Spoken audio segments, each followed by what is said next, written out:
So my last video of the night is from none other than my favorite YouTuber. So, let's see what he has for us this evening. I know this came out a couple days ago, so I'm a little late on uploading this, but like always, I'm sure it's good.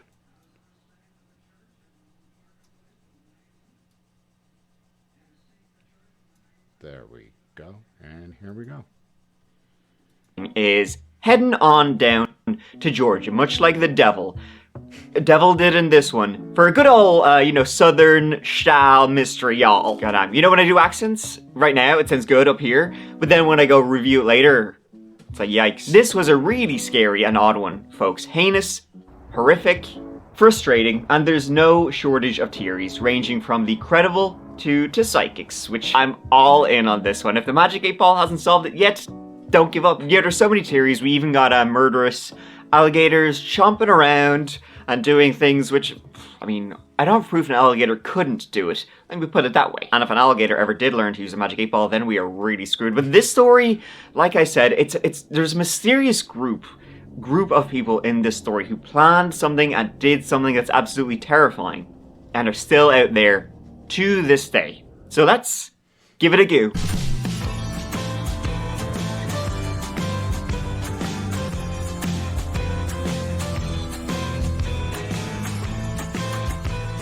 Our story today gets you an invite to the wealthy, exclusive, gated community of Great Waters Reynolds. You're invited.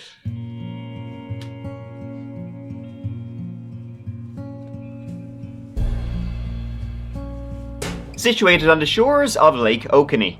Spanning 18,000 acres, Lake Oconee is a man-made lake, and it's a big y'all one at that. It's fairly big. That's big water. Encroaching on 3 different counties, them being Greene, Morgan, and our county of choice, Putnam. It's not far from Atlanta, Athens, or Augusta, and roughly 16 miles from the city of Eatonton. And along with, the usual water sports you would expect with an attractive lakeside community, you also got fishing, a Jack Nicklaus golf course, and even a Ritz-Carlton, earning a solid 4.5 on TripAdvisor. Look at you. And just like most, affluent communities, it has the old population and the low crime, especially this type of crime. I mean, you'll have the odd thing taken from a car here and there, but otherwise it's a safe place with its own manned gatehouse.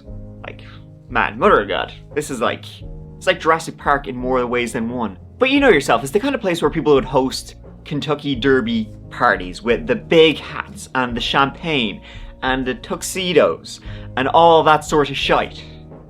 And that is exactly what was happening on the morning of Saturday, May 3rd, 2014, when Huel and Peggy Wynn held a gathering for a few friends and neighbours to get together, have a few laughs, watch the races, a few sips maybe, who knows. But conspicuous by their absence from this party was Russell and Shirley Dremonds. They were close friends, they were neighbours, they were regular attendees at these sort of events. The Derby came and went, and after 3 more days passed without a peep from the Dremonds. Worried about their friends, Peggy and Huel decided to check on them at their house, less than a mile away, just down the road. Despite being relatively fit and healthy for their ages, the Dremonds were still nearing their 90s, Russell 88 and Shirley 87. Arriving at 147 Caroline Drive on the morning of the 6th of May 2014, the Wynns, they found the previous day's newspaper in the mailbox just out front. Okay, odd. But then even more worrying than them not collecting the newspaper for at least 24 hours was the fact that the back door to the Dremonds' house wide open. Never a good sign, even in a neighborhood as safe as this. The Wynns entered and called out, checking each room of the 3,200 square foot house one at a time.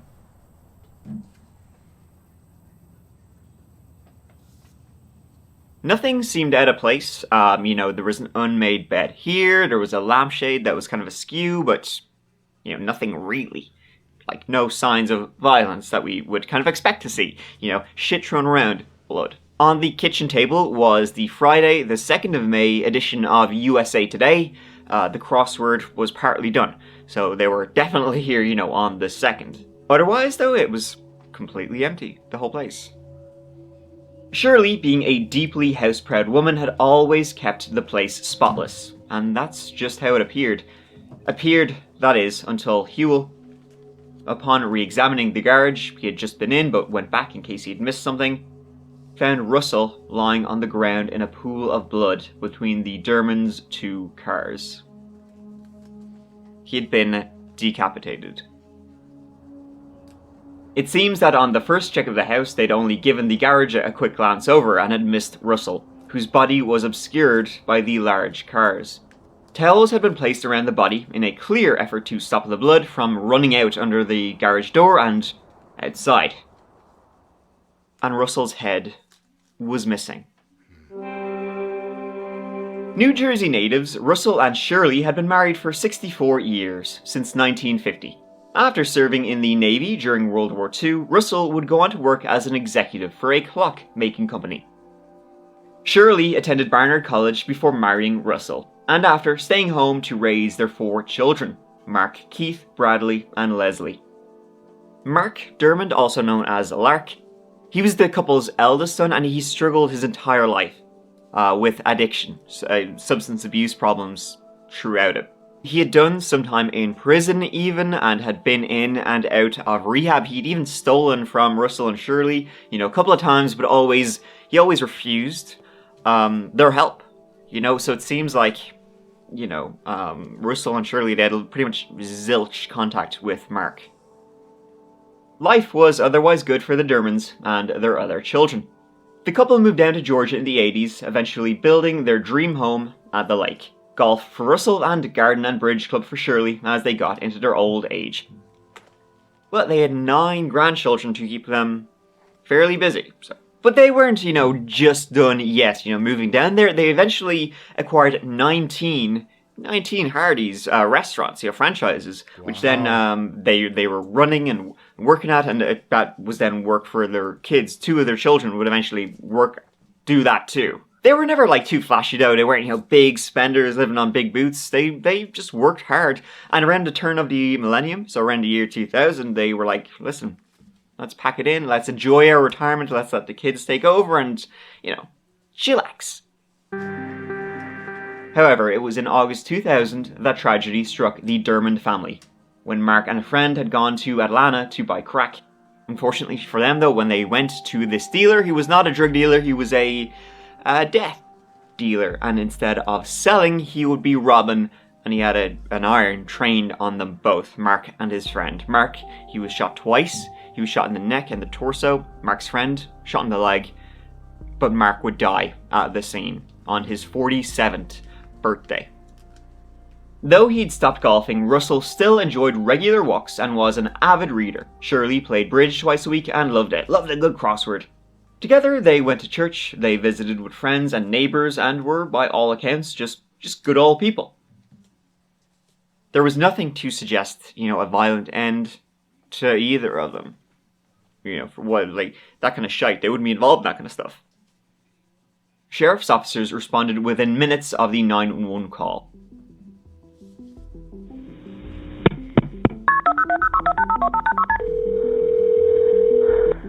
That'd be the most horrible thing to find.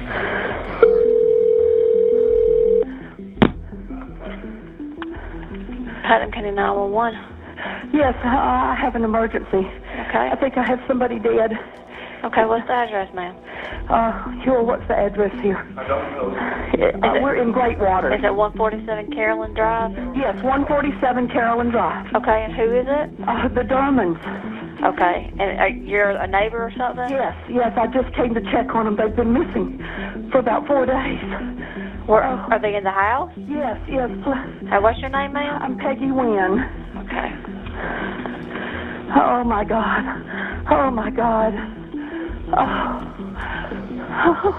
Okay. They're both dead, Miss Wynn? Did you find both of them? No. Okay. No, it's just one. Okay. I don't know where the other one is. Okay. All right, I'll get you a deputy in the ambulance over there just in... And if it's possible, even more worrying than Russell's missing head was Shirley's missing everything. There was simply no sign of her at all. Even more confusing, apart from the blood pooling from the decapitation, which appeared to be done post-mortem due to lack of arterial blood spray, there was no signs of a struggle in the house at all. Like how this happened to Russell and whatever happened to Shirley. I mean, Russell, although he's 88, he was getting on in years, he was still, he still kept fit, he would still be, tough. He would still be, he'd have that old man strength, and he wouldn't have gone quietly. Nothing appeared to have been stolen. The couple's phones, wallets, and even Rolex watches were still in the house. Thanks for watching WGXA News at 11. I'm Raymond Tubb. Well, first up tonight, the Putnam County Sheriff's Office is trying to find a missing woman whose husband was found murdered this morning. They're trying to locate 87-year-old Shirley Dermond. They believe that she might be the victim of a kidnapping. Investigators were called to the Great Waters community on Lake Oconee in Putnam County this morning. They were called after friends went in to check on the Dermonds and found 88-year-old Russell Dermond dead. Shirley Dermond is 5 feet 2 inches tall and 148 pounds with gray hair and blue eyes. They believe that she was possibly abducted. They think that the crime happened between Friday and Sunday. This is weird as shit, and as we see this kind of thing again and again and again, people dead or missing and nothing stolen, it was a targeted attack. That could only be the thing. If they weren't there for any other shit, they were there for them specifically. But why? The FBI would put up more than 100 billboards in and around Eatonton and offer $20,000 reward for any information leading to Shirley's safe return. The sheriff and deputies scoured the area with cadaver dogs and even had divers drag the lake behind the Dermonds' house. There was simply, despite all of this, there was simply no sign of Shirley. There's a new tool in the hunt for 87-year-old Shirley Dermond. A week after Dermond's husband Russell was found decapitated in the couple's home on Lake Oconee, state officials are enlisting the use of an ROV, a remote operating vehicle used to scour surrounding waterways. Putnam County Sheriff Howard Sills says investigators are still working inside the Dermonds' home as they desperately search for any clues. Sills says his office is conducting interviews, gathering tips, and working to obtain the Dermonds' financial records. No substantial clues or ransom note or anything, led the investigators to believe, well, they couldn't, Shirley could still be alive. Maybe she had done this. Maybe she had killed her husband and chopped his head off. Initially, the sheriff suspected that, Russell had been tortured before his death because he had a partially crushed fingertip, but that turned out to be just an old Navy injury. But that was the thing about his body. They had his body, sans head, but no, marks on it, bruises, stab wounds, injuries at all. It was very strange. Now, speaking of mysterious and untraceable groups, out there, still out there to this day, I worry. I worry for you. I sat in the shower last night crying because I was worried about any scary people out there who might be coming for my favorite people. That's you, my boo. So then I in the world, and that sounds good to me. I've said it before and I'll say it again, folks. I constantly come up against can't access this content in your bonus gift. Was banged on down below in the description for you. And so then, they had a manned gatehouse into this place, right? Alright, the gatehouse will have CCTV. Well, no, it didn't, because unbeknownst to absolutely everybody who lived and worked there, the CCTV was not working. It had gotten a storm a month prior, had knocked it out. So, of all friggin' times for the CCTV to not be working, we have a beheading on the property of, surrounded by all these rich old people. Though maybe the killers knew that? With no car or cell phone to track and little else to go on regarding Shirley's whereabouts, any hope of getting her home began to fade.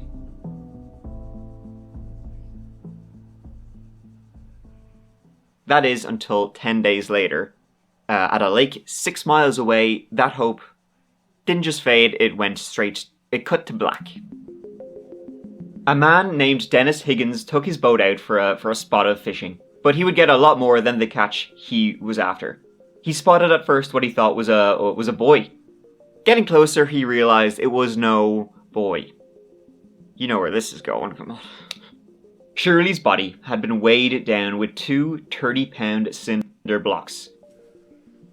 Now, that's something the sheriff noted a professional wouldn't have done. They wouldn't have weighed her body down with cinder blocks, because they simply wouldn't have worked, A decomposing body, underwater, fills with gases, it's gonna float to the surface, kind of no matter what. But her body being dumped at the bottom of a lake 6 miles away from the house just makes an already weird case, and terrifying, even stranger.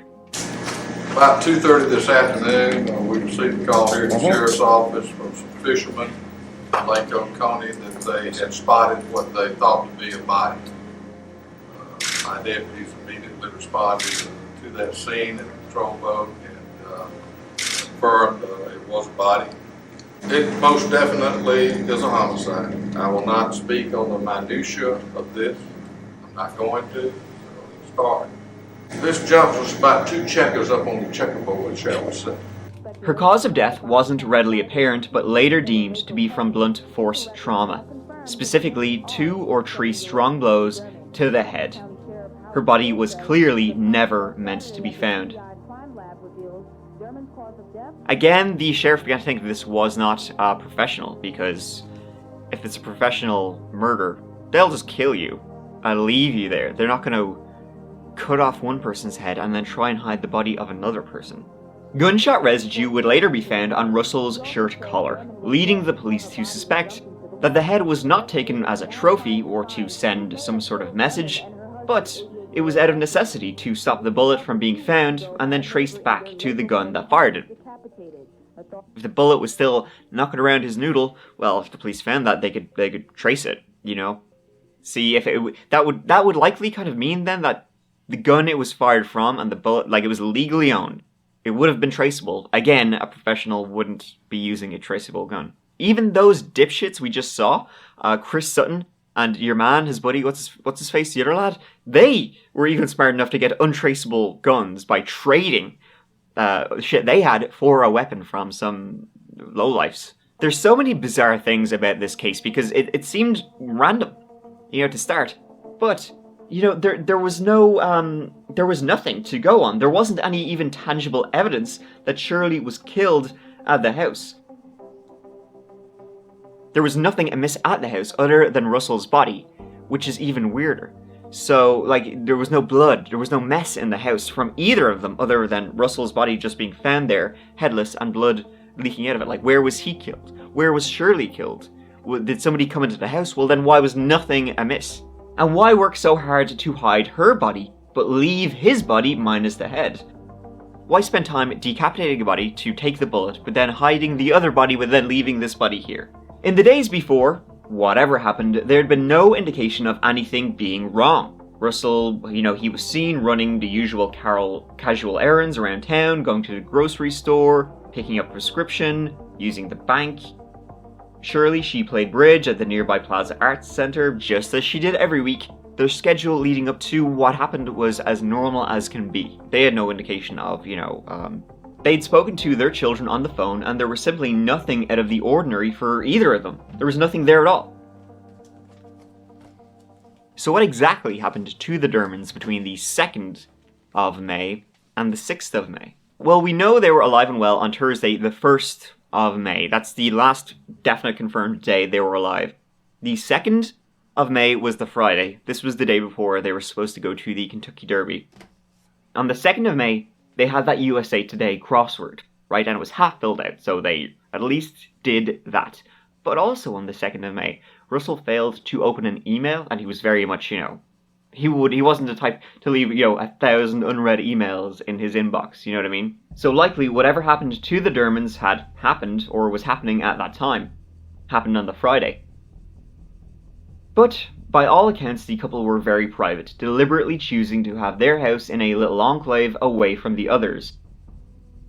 Their desire for privacy now was really working against the investigation.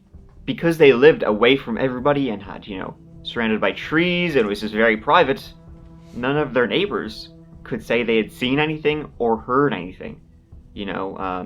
Seen any strangers, heard any screams, nothing. The Putnam County Sheriff's Department has set up a reward fund hoping to generate new leads in the killing of Russell and Shirley Dermond. Today, Putnam County Sheriff Howard Stills announced that a fund has been set and is asking for the public's donations to add to it.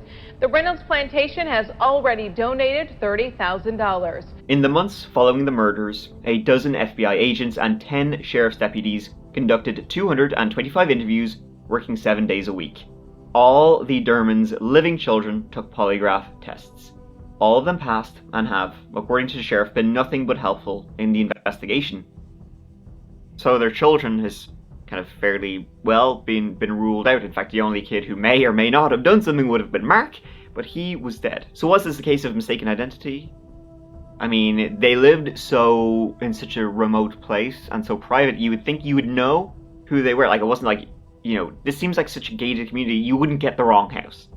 So then a robbery gone wrong? Well, no, because nothing was stolen at all. Did the killers want something the Dremonds had but couldn't give them?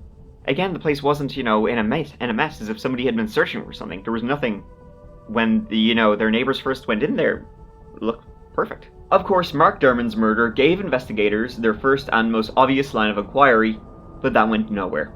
His murderer, Chpater Hinnett, was still safely locked up, doing life plus 25.